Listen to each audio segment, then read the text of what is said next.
Habatus Renungan Harian Anak. Habatus hidupku bagi Kristus. Kami bersyukur saatnya belajar kitab Yesaya. Bapa, mohon belas kasihan anugerah-Mu supaya kami mengerti dan mentaati firman-Mu. Ampunkan segala dosa dan kesalahan kami Bapa. Dalam nama Tuhan Yesus kami berdoa bersyukur. Amin. Anak-anak, jumpa lagi dalam renungan kitab Yesaya. Tetap semangat ya. Yuk kita buka sama-sama pasal 34 ayat 1 sampai 17. Anak-anak, saya senang sekali melihat pemandangan gunung-gunung, membuat mata saya segar dan mengingatkan saya tentang kebesaran Tuhan yang menciptakan gunung-gunung. Dan dengan kekaguman yang besar, saya bersyukur kepada Tuhan Sang Pencipta. Tetapi ketika langit berubah menjadi gelap karena api yang keluar dari gunung yang meletus dan mengeluarkan lava 1250 derajat Celcius yang turun ke bawah dan dapat menyebabkan kehancuran besar sekali. Wah, saya takut, ngeri sekali. Seperti bangsa Israel yang berperang dengan bangsa Edom. Ini adalah gambaran akibat yang harus ditanggung oleh semua orang yang melawan Allah, orang-orang yang tidak percaya Allah. Bangsa Edom mewakili semua bangsa-bangsa yang melawan Allah dan menentang rencana-rencana Allah bagi umatnya. Yuk kita baca sama-sama ayat 1 dan 2.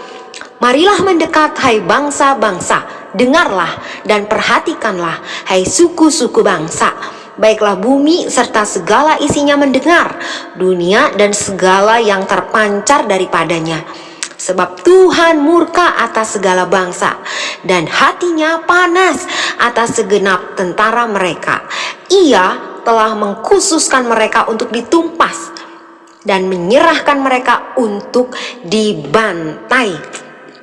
Ayat ini dan ayat-ayat selanjutnya sampai 17 adalah keputusan Allah sebagai akibat ketika penghukuman dijatuhkan. Nah, nanti kamu baca semuanya ya.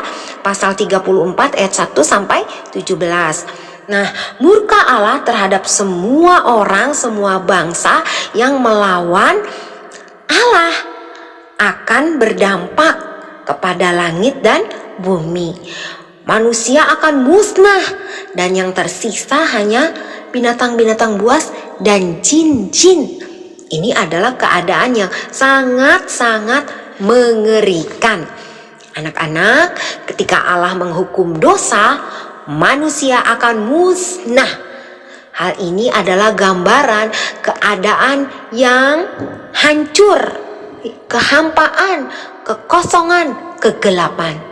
Nah, firman Tuhan ini menjadi peringatan keras tentang kengerian hukuman kekal Allah terhadap semua orang yang melawan Allah, yang tidak percaya Allah akan mengalami kebinasaan kekal, mengalami hukuman kekal, hukuman selama-lamanya. Nah, anak-anak, bagi kamu dan saya yang sudah percaya kepada Tuhan Yesus yang mati di salib dan bangkit menang hidup selama-lamanya, kita bersyukur karena kita adalah orang-orang yang tidak dihukum, tidak dibinasakan. Kita adalah orang-orang yang dikasihi Tuhan.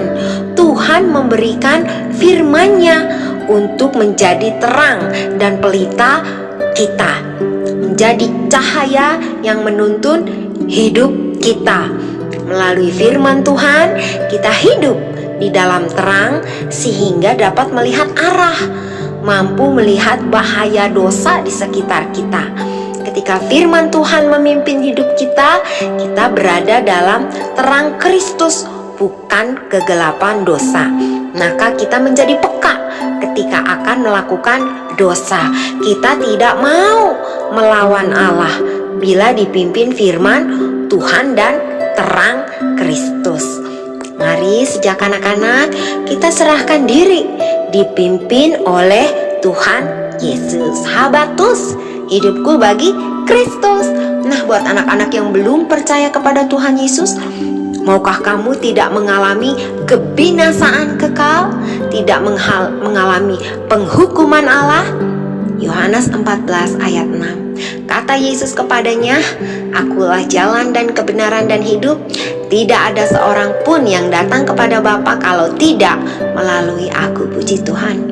Mari kita berdoa. Kami bersyukur karena kami adalah orang-orang, anak-anak yang diluputkan dari penghukuman kebinasaan yang kekal. Terima kasih Tuhan Yesus mau mati di kayu salib menggantikan hukuman dosa kami. Bapa yang penuh dengan anugerah dan belas kasihan, tolonglah supaya sejak kanak-kanak kami rela dipimpin oleh firman-Mu, dipimpin oleh Roh Kudus, dipimpin oleh Tuhan Yesus untuk seluruh hidup kami menyenangkan hati Tuhan. Ampuni jika kami masih sering melawan Tuhan. Tuhan berbelas kasihanlah terhadap kami. Terima kasih, dalam nama Tuhan Yesus kami berdoa bersyukur. Amin. Sampai jumpa